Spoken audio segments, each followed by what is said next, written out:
Ha az utcán sétálunk, és ismerős látunk, sohasem szabad átszaladni az úttesten.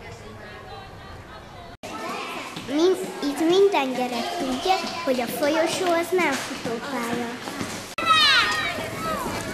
Mi a mászókánál mindig vigyázunk magunkra. Különösen vigyázunk a kosárhintához, mert különösen felleket bennünket.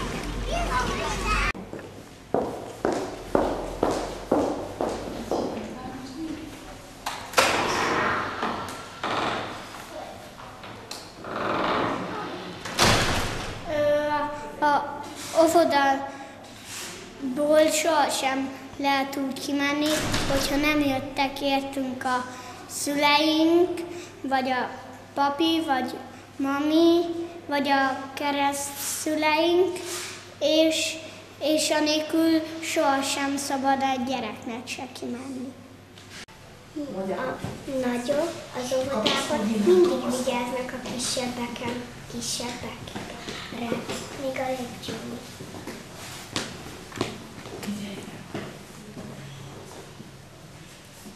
Az nagyon jó. Amikor az óvodában veszélyes sportokat csinálunk, figyeljünk arra, hogy mindig vegyük fel a védőfelszereléseket.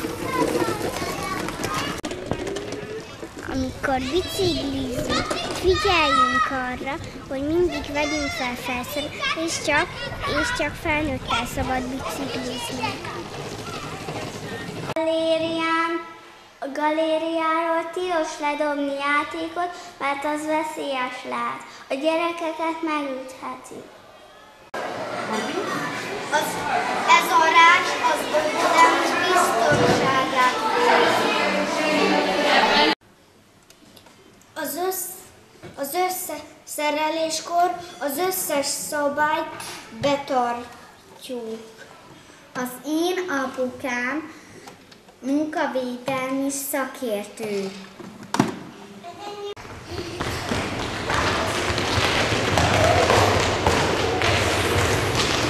Stop!